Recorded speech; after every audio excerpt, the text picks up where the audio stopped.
खूब सारे आशीर्वाद दादा भगवान की तरफ से, दादा लक्ष्मी भगवान की तरफ से।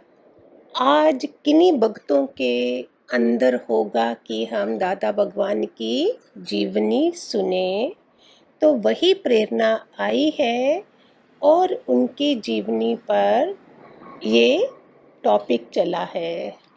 दादा भगवान के गुण या महिमा को लिख कोई नहीं सकता है, परंतु भगवान के गुणों से उनकी महिमा के शास्त्र भरे पड़े हैं। बोलते हैं ना, सात समुंदर की स्याही हो, आकाश जितनी कलम हो, धरती सब कागज करे, फिर भी उसका गुण ना लिख सके। वे अनाम रूप है, फिर भी वह प्रकट होता है भक्तों के उद्धार हेतु साकार रूप में। अपना आदर्श प्रस्तुत करने के हेतु वह ज्योति इधर आती है, पैगंबर बनकर अवतार लेती है।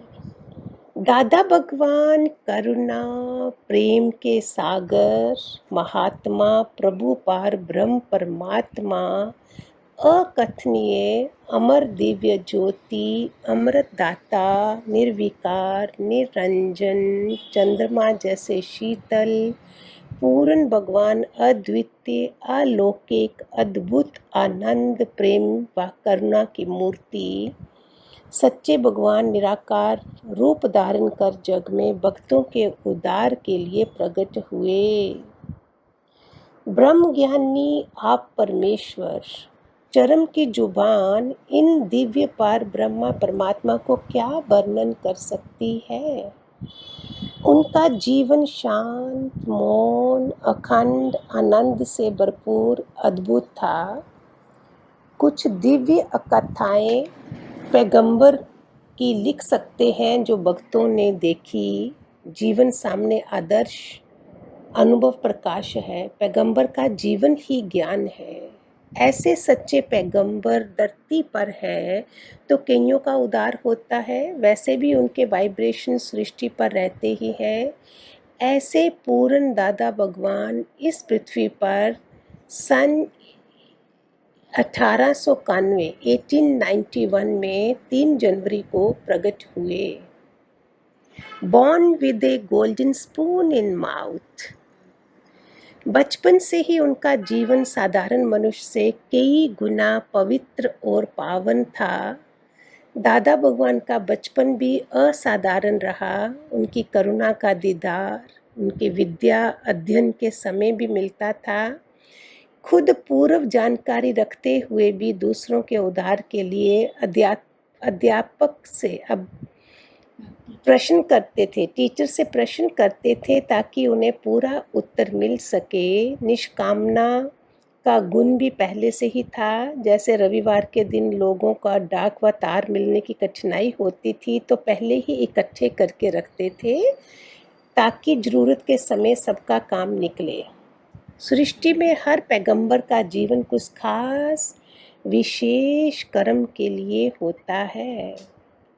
दादा भगवान ऐसे सप्रियों के उद्धार के लिए प्रकट हुए हैं।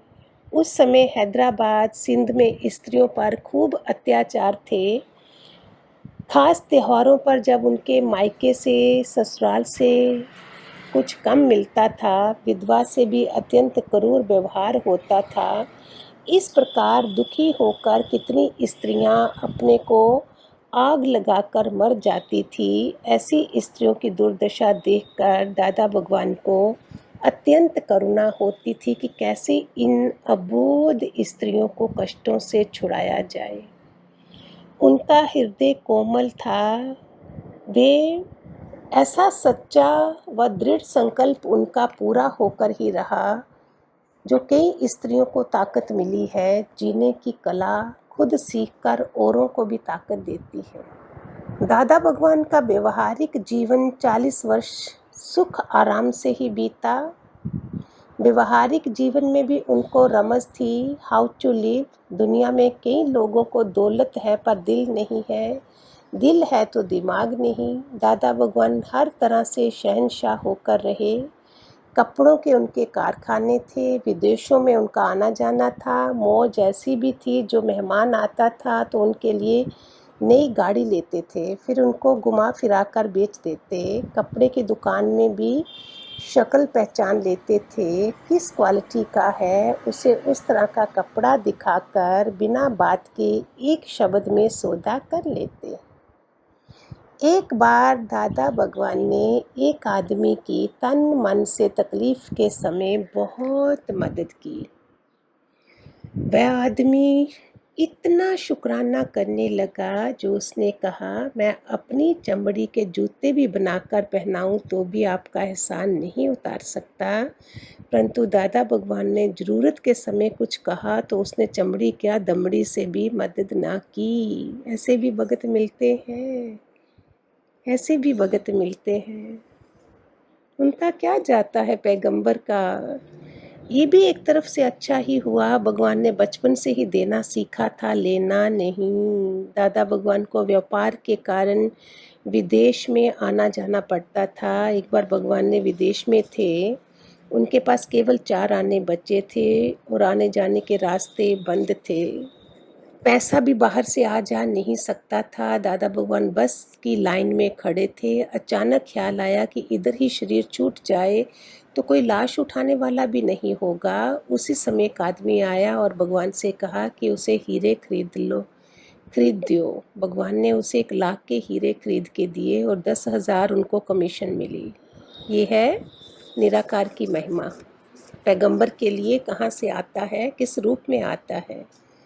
तो एकदम उनको अनुभव मिला, भगवान तो बड़ा मेहरबान है, भगवान क्या नहीं कर सकता है।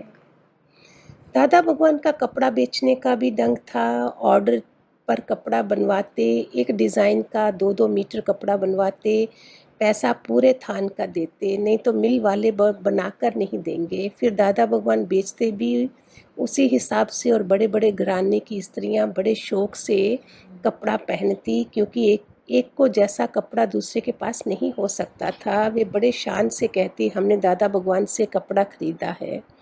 दादा भगवान इतनी करुणा वाले थे, कभी कोई स्त्री को कोई चीज़ दुकान पर पसंद आ जाती, परंतु वो इतना पैसा खर्च नहीं कर सकती थी, तो दादा भगवान उसको सस्ते में ही दे देते।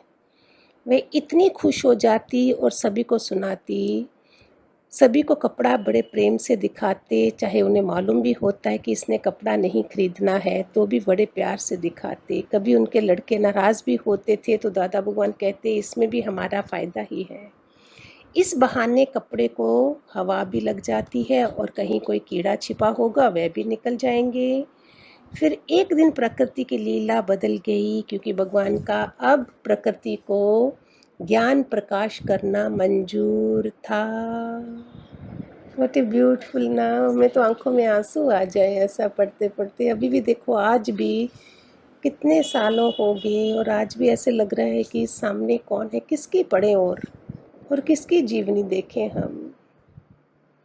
उनको विदेश से समाचार मिला कि उनके मैनेजर ने दिवाला निकाल दिया है। लीला ऐसी हुई, जो ऐसा राजा जो एक दिन ऐसा आया जो रास्ते में गुजर रहे थे तो जेब में नया पैसा भी ना था।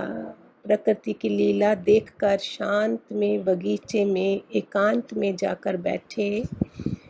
आंतरिक खोज शुरू हो गई, आंतरिक खोज शुरू हो गई। सब क्या है, पदार्थों की नश्वरता का अंदर में बोध होने लगा।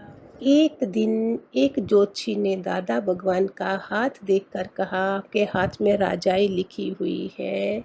दादा भगवान ने कहा, मेरी तो सारी राजाई खत्म हो गई है, अब क्या है। परंतु ये बात सच ही निकली, जो दादा भगवान ने ज्ञान की परम राजाई प्राप्त हो गई, राजयोग मिल गया उनको। ब्रह्म ज्ञान से सृष्टि के किंग हो गए। Hariom, God bless. दादा भगवान की खूब सारी आशीर्वाद। हरिओम।